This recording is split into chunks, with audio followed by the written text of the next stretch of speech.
Prévia de maio da inflação do aluguel sobe para 0,18%. O IGPM estava em 0,05% em abril. O indicador divulgado pela Fundação Getúlio Vargas é resultado da pressão sobre os preços do aluguel, que tem aumentado num ritmo forte nas principais capitais do país. Os resultados afetam a possibilidade de negociação entre inquilinos e proprietários.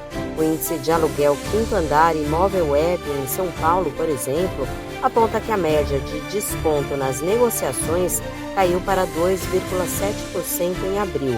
Este é o menor nível da série histórica, que teve início 5 anos atrás. No Rio de Janeiro, os descontos ficaram zerados pela terceira vez desde quando o levantamento começou a ser realizado. Significa que a maior parte dos imóveis foi alugada pelo valor anunciado. O índice de desconto leva em conta a diferença entre o valor anunciado e o que é efetivamente pago. Na capital paulista, o preço médio do metro quadrado subiu 9% nos últimos 12 meses e chegou a R$ 68,83. No Rio, a valorização foi de 10,44% no período. Da Rádio 2, Fabiola Altran. O brasileiro sacou mais do que investiu na poupança no quarto mês do ano. Em abril, a retirada mensal líquida, ou seja, a diferença entre o que os investidores sacaram e o que eles depositaram na poupança, chegou a 6 bilhões e 400 milhões de reais. Foi o quarto mês seguido de resultado negativo na poupança. Os dados são do Banco Central e revelam também que no acumulado do ano, as retiradas da caderneta já superam os depósitos em 52 bilhões e 100 milhões de reais. Ainda de acordo com a autoridade monetária, a poupança chegou ao final de abril com saldo de pouco mais de 1 trilhão de reais. Já os rendimentos creditados nas contas dos investidores ao longo do mês passado somaram 6 bilhões e meio. A poupança é a aplicação financeira mais popular no Brasil, mas tem perdido atratividade. O rendimento é atrelado à Selic, mas de uma forma limitada, o que pode ser uma das explicações para as retiradas estarem superando as aplicações na poupança nos últimos meses. Pelas regras atuais, quando a taxa Selic é maior do que 8,5% ao ano, a poupança tem uma rentabilidade de 0,5% ao mês, mais a taxa referencial, o que atualmente dá algo em torno de 6,2% ao ano. Na semana passada, a Selic subiu para 14,75% ao ano. E nesse patamar, outras aplicações, que são atreladas à taxa básica de juros, mas sem as regras da poupança, acabam dando um retorno melhor ao investidor. Da Rádio 2, Milena Abreu. Definidas as datas do Exame Nacional do Ensino Médio deste ano, as provas vão ser aplicadas nos dias 9 e 16 de novembro. De acordo com o ministro da Educação, Camilo Santana, as inscrições devem ser abertas em 26 de maio e seguirão até 6 de junho. Conforme tem ocorrido nos últimos anos, as provas serão em 2 domingos. A expectativa é que em 9 de novembro sejam 45 questões de linguagens, 40 delas de língua portuguesa e 5 de inglês ou espanhol, 45 questões de ciências humanas e a redação. Já para o dia 16, 45 questões de matemática e mais 45 de ciências da natureza. Os portões vão ser abertos ao meio-dia e fechados 1 hora depois. O início da prova está previsto para 1h30 da tarde. A nota do Enem pode garantir vaga em instituições de ensino superior públicas e privadas, tanto no Brasil como no exterior, por meio dos seguintes programas: Sistema de Seleção Unificada ProUni e Fundo de Financiamento Estudantil, por exemplo. Da Rádio 2, Fabiola Altran. Novo grupo de trabalhadores e servidores públicos tem direito ao PIS/PASEP a partir desta quinta-feira, 15 de maio. O pagamento do abono este ano, que tem como ano base 2023, começou a ser feito em fevereiro. Já tiveram acesso ao benefício os trabalhadores e servidores nascidos entre janeiro e abril. A partir desta quinta, 15 de maio, PIS e PASEP ficam liberados também para os nascidos em maio e em junho. São cerca de 25 milhões e 800 mil pessoas. Os depósitos totalizam 30 bilhões e 700 milhões de reais. Os beneficiários recebem entre R$ 127 reais e R$ 1.518, reais, dependendo do tempo trabalhado em 2023. O cronograma de liberações abrangendo os demais trabalhadores vai até agosto. Todos os beneficiários poderão sacar o dinheiro até 29 de dezembro. Lembrando que para ter direito ao PIS/PASEP é preciso cumprir alguns critérios, como ter exercido atividade remunerada durante pelo menos 30 dias consecutivos ou não, no ano base, que é 2023, com renda média de até 2 salários mínimos. Da Rádio 2, Milena Abreu. Você sabia que a internet aumentou o alcance das emissoras de rádio? Além de poder ouvir nossa rádio em sua casa, trabalho e no carro, através de seu smartphone, você pode nos ouvir também em qualquer cidade, estado ou país. Basta baixar e instalar o aplicativo Radiosnet em seu celular ou tablet. É de graça. O Radiosnet está disponível para Android e iOS no site radiosnet.com.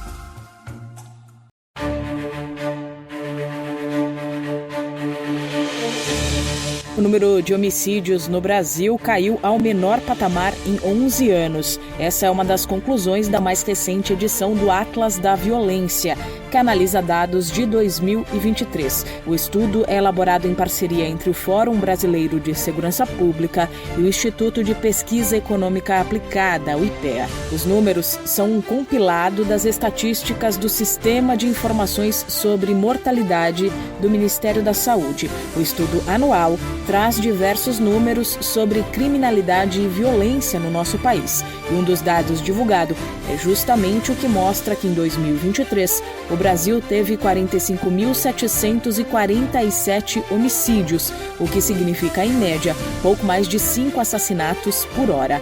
7 em cada 10 dessas mortes foram em decorrência do uso de arma de fogo. Ainda de acordo com os dados, foram registrados 21,2 casos a cada 100 mil habitantes, uma redução de quase 2,5% na comparação com 2022 e a menor taxa em 11 anos, quando teve início a série histórica. De 2017 a 2023, o Brasil apresentou redução expressiva nos números absolutos de homicídios. Passou de 65.602 mortes para 45.747, uma queda de cerca de 30%.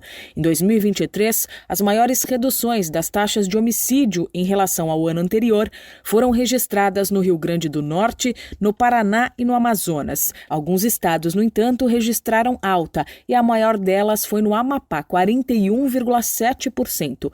Rio de Janeiro e Pernambuco também registraram mais assassinatos em 2023 do que em 2022. Da Rádio 2, Milena Abreu. Brasil registrou em 2024 a menor diferença entre maiores e menores rendimentos desde 2012.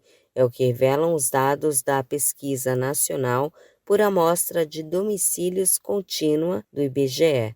De acordo com o levantamento, os 10% da população com os maiores rendimentos ganham 13,4 vezes mais do que 40% dos brasileiros com menor renda. Apesar da disparidade, é a menor diferença registrada desde o início da série histórica da PNAD contínua em 2012.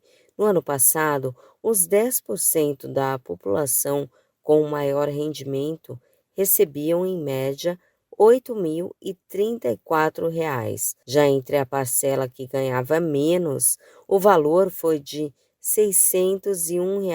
A maior diferença foi registrada em 2018, quando os 10% mais ricos recebiam quase 18 vezes mais. A Pesquisa Nacional por Amostra de Domicílios Contínua leva em conta os rendimentos do trabalho, de programas sociais, de aposentadoria, pensões e outras fontes como aluguéis, aplicações financeiras e bolsas de estudo. Da Rádio 2, Fabiola Altran. A cada cerca de 2 minutos, os serviços de emergência do Sistema Único de Saúde do Brasil prestam atendimento a uma vítima de acidente no trânsito. É o que apontam os dados de um levantamento realizado pela Associação Brasileira de Medicina de Tráfego e pela Associação Brasileira de Medicina de Emergência. O estudo foi divulgado em razão do Maio Amarelo, o mês da conscientização sobre violência no trânsito. Considerando apenas a rede pública de saúde, o SUS, foram 227.656 atendimentos de emergência de pessoas que se envolveram em acidentes de trânsito em 2024. É o maior total em uma década e representa um aumento de 45% em relação a 2015. Considerando dados da Senatran, a Secretaria Nacional de Trânsito, e percentualmente falando, esse crescimento na quantidade de hospitalizados na década supera o crescimento da frota de veículos motorizados no país, que passou de 96.600.000 unidades para 124 milhões entre 2015 e 2024, uma alta nesse caso de 37%. Ainda de acordo com o estudo realizado pelas duas associações médicas, o trânsito mata mais do que as armas de fogo no nosso país. Em 2023, para se ter uma ideia, foram 34.810 óbitos em acidentes de trânsito, contra 30.254 mortes por arma de fogo. Motociclistas, pedestres e ciclistas estão entre as principais vítimas do trânsito no Brasil. 78% dos internados no ano passado foram homens. Dá para dizer, portanto, que os homens são 8 de cada 10 vítimas. Entre todos os socorridos, 49% eram adultos com idades entre 20 e 39 anos. Da Rádio 2, Milena Abreu. Reúna os amigos e a família e vá ao Bona Pizza. O funcionamento é de segunda a segunda até às 10 da noite. Localizado na praça de alimentação do Friburgo Shopping, o Bona Pizza oferece pizzas doces e salgadas, lanches rápidos, sucos e refrigerantes. Bona Pizza do Shopping da Praça. Telefone com WhatsApp 2523 3025. 2523 3025.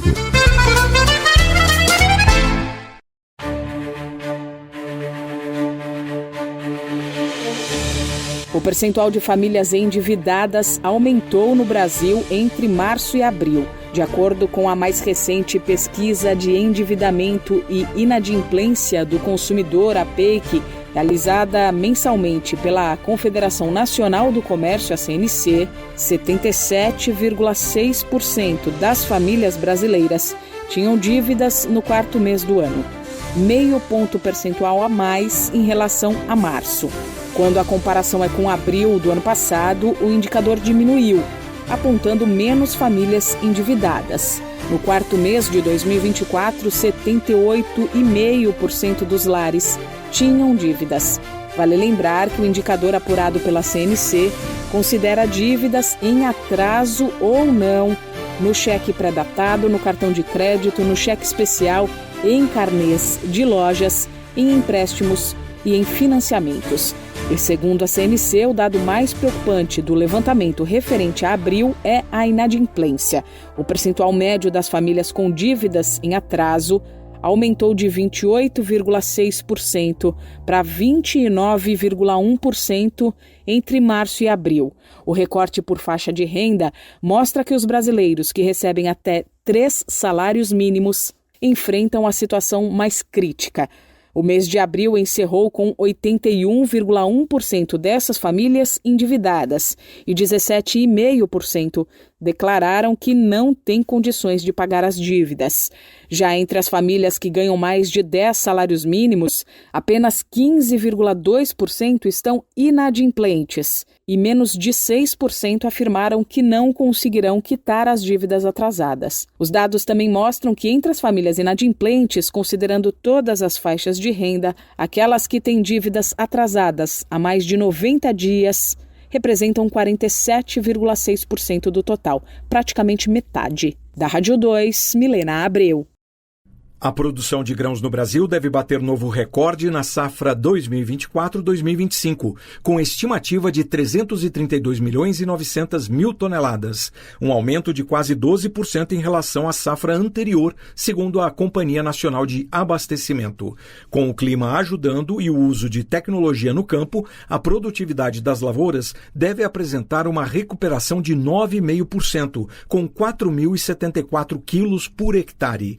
O presidente da Conab, Edgar Preto, destacou que a área plantada também cresceu 2,2% e já passa de 81 milhões e 700 mil hectares, o que ajuda no resultado recorde. 35,42 milhões de toneladas a mais, comparando a safra deste ano com a safra do ano passado. Nos destaques, começa com a soja. A estimativa de produção é 168,3 milhões de toneladas, um aumento também muito expressivo de 14%. Como se sabe, metade da produção agrícola brasileira é com a soja e nós teremos este ano a maior safra de soja de toda a série histórica do nosso país. Com a safra recorde de soja, o país pode atingir 106 milhões de toneladas exportadas do grão. Já a produção total de milho deve alcançar 127 milhões de toneladas, somando a primeira e a segunda safra. Essa boa oferta de milho deve fazer o consumo interno aumentar, principalmente por causa da produção de etanol a partir do grão. O arroz deve ter aumento de quase 15%, chegando a 12 milhões de toneladas. De acordo com Edgar Preto, a oferta do produto no mundo deve derrubar os preços. Por isso que nós decidimos de lançar o ano passado ainda um contrato de opção de venda. Nada mais é do que dar oportunidade aos nossos produtores de garantir um preço. Colocamos 20% acima do preço mínimo na hora da venda. Se o preço do mercado estiver acima do que está no contrato de opção da Conab, o produtor pode escolher e vender para o mercado. Mas se estiver abaixo de 20% do mínimo, o governo federal via Conab compra. Se quiserem efetivar o contrato, que era para agosto agora, poderão fazer. O dinheiro já está assegurado. O feijão deve render 3 milhões e 200 mil toneladas, suficiente para abastecer o mercado interno, segundo a Conab. Na segunda safra, o algodão também se destaca, com a produção estimada em quase 4 milhões de toneladas. Entre as culturas de inverno, a plantação de trigo já começou em parte do país, com expectativa de crescimento de mais de 4,6%. Da Rádio Nacional em Brasília, Oussama El Gauri. Na Faculdade UniBF, acreditamos no poder do movimento e na importância de acelerar os seus sonhos. Atuando há mais de 10 anos no mercado de educação, somos referência em ensino online de qualidade. Já formamos e mudamos a vida de mais de 100 mil alunos. São diversos cursos com conclusão acelerada. Não perca mais tempo. Com a formação rápida da UniBF, você chega antes. Para acelerar a sua história, conte com a gente. Faculdade UniBF, a educação que acelera o Brasil. Informação UniBF 22 99951 0907.